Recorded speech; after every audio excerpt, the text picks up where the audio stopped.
Hello traders. तो आज हम डिस्कस करेंगे मार्केट स्ट्रक्चर के बारे में। मार्केट स्ट्रक्चर जो है इट्स वेरी इंपॉर्टेंट टॉपिक और सेम टाइम पे ये थोड़ा कंफ्यूजिंग टॉपिक भी है। इंपॉर्टेंट है क्योंकि इससे हमें मार्केट का बायस पता लगता है कि बेसिकली जो बड़ा पैसा है, बिग बुल्स, एफआईआईज, सीआईआईज, बैंक्स, वो बाइंग साइड पे हैं या वो सेलिंग साइड पे हैं।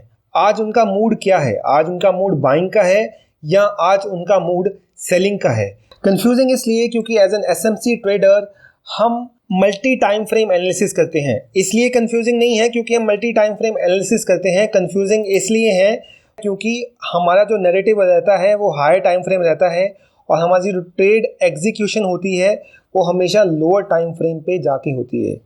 मतलब कि हम इस एग्जांपल में देखते हैं कि जो हमारा हायर टाइम फ्रेम है वो डेली है। डेली से हमने नैरेटिव चेक किया, 4 आवर पे से हम डेली 1 आवर पे पहुंचे और 15 मिनट तक पहुंचते पहुंचते हम गुम हो गए। गुम हो गए का मतलब ऐसा है कि डेली से अगर मान लीजिए डेली बुलिश है, 4 आवर बेरिश है, 1 आवर बुलिश है, 15 मिनट बेरिश है, तो हम एक्चुअली कंफ्यूज हैं कि मार्केट बेयर है कि मार्केट बुल है। मार्केट में हमें बाइंग करनी चाहिए या मार्केट में हमें सेलिंग करनी चाहिए। और वही कंफ्यूजन जो है हमारे स्टॉप लॉस हिट करवाती है। तो हमें इस पूरे ड्यूरेशन में, इस पूरे कोर्स में हम ये देखेंगे कि actually we drive a mechanical process जिसमें हम देखेंगे कि किस तरह से हायर से लोअर टाइम फ्रेम की तरफ मूव करना चाहिए हमें। अब एक अप ट्रेंड क्या होता है? अगर हम अप ट्रेंड देखें तो मार्केट हायर लो बनाती हुई ऊपर की तरफ मूव करती है।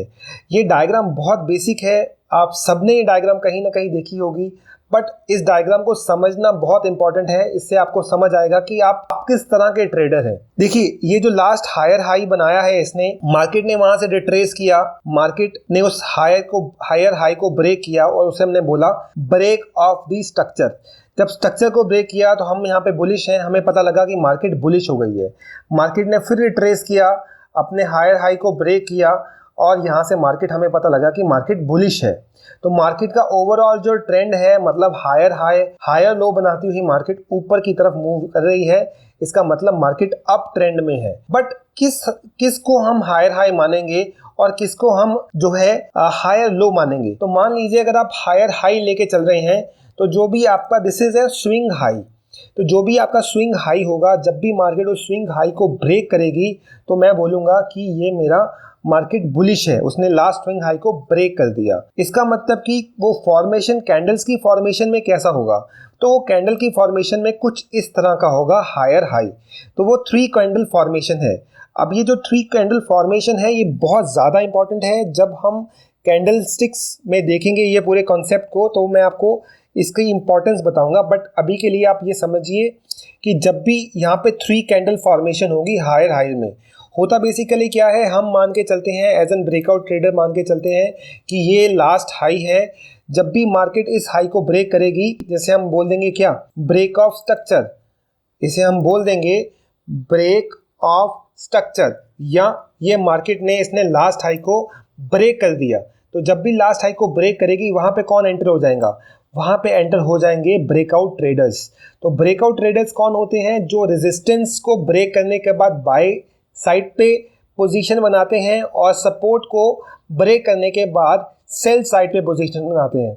हमारे लिए ब्रेकआउट ट्रेडर्स जानना कि ब्रेकआउट ट्रेडर्स क्या कर रहे हैं बहुत इंपॉर्टेंट है, क्योंकि वो हमारे लिए लिक्विडिटी प्रोवाइडर हैं। हमारे लिए नहीं, बेसिकली इंस्टीट्यूशंस के लिए भी वो as a liquidity provider act करते हैं। तो यहाँ पे आपने देखा कि मार्केट ने लास्ट हाई तोड़ा, ब्रेकआउट ट्रेडर्स ने पोजीशन बनाई, पोजीशन बनाने के बाद मार्केट थोड़ा ऊपर गई, साथ के साथ ही वो नेगेटिव में आ गई। मार्केट ने रिट्रेसमेंट किया और वो उनका जो M2M है वो नेगेटिव में आ गया। ओके, अब जब नेगेटिव में आया तो बाद में अब ये स्टोरी कॉन्टिन्यूसली रिपीट होती रहती है। अब ये जो लास्ट स्विंग लो है और हायर लो है, इसे हम बोलेंगे स्विंग लो।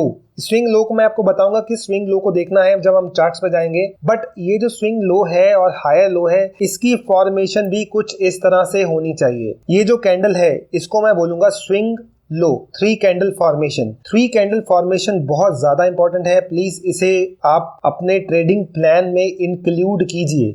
क्यों? इसका एक एग्जांपल देता हूं मैं आपको। अगर आपने किसी से पूछेंगे मैं क्या करूं, बाय करूं या सेल करूं, उसने बोला बाय करो, स्टॉप लॉस कहां रखना है? स्टॉप लॉस रखिएगा स्विंग लो के नीचे। अब ये क्या बन गई?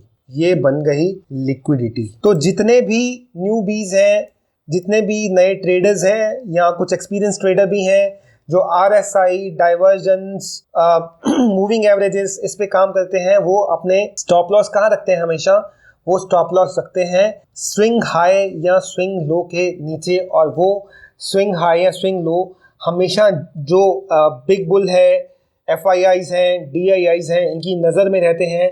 उन्हें पता है कि यहाँ पे बाय स्टॉप या सेल स्टॉप पड़े हैं। अगर वो आपके बाय स्टॉप लेके जाएंगे तभी वो प्रॉफिटेबल होंगे, या वो आपके सेल स्टॉप लेके जाएंगे तभी वो प्रॉफिटेबल होंगे।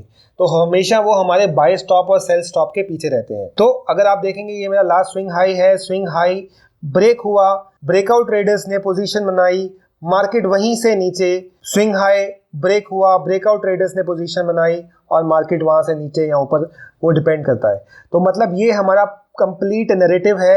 जब भी हम चार्ट्स पे ट्रेंड बनाएंगे तो हमें स्विंग हाई और स्विंग लो को कंसिडर करना बहुत ज़्यादा इम्पॉर्टेंट है। तो अब हम डिस्कस करेंगे डाउन ट्रेंड को। अप ट्रेंड में जैसे market higher high higher low बनाती है, ऊपर की तरफ मूव करती है, उसी तरह से डाउन ट्रेंड में मार्केट लोअर लो और लोअर हाई बनाती हुई नीचे की तरफ मूव करती है। डायग्राम बिल्कुल ऑपोजिट रहेगी। अगर आप देखें डाउन ट्रेंड में तो मार्केट ने अपने लास्ट स्विंग लो को ब्रेक किया, रिट्रेसमेंट लिया, लास्ट स्विंग लो को ब्रेक किया और ब्रेक करती हुई मार्केट नीचे की तरफ मूव कर रही है। अब हम देखते हैं मार्केट का कंप्लीट साइकिल। ओके, तो अगर आप ये देखेंगे मार्केट इसमें अप ट्रेंड में है बट उसके बाद मार्केट डाउन ट्रेंड में जा रही है। तो ये जो कंप्लीट साइकिल है ये डिस्कस करना बहुत ज़रूरी है और ये डायग्राम बहुत ज़्यादा इंपॉर्टेंट है। अगर आप देखेंगे मार्केट हायर लो और हायर लो बनाती हुई ऊपर की तरफ जा रही है, तो जो हायर लो है वो प्रोटेक्टेड हायर लो होते हैं।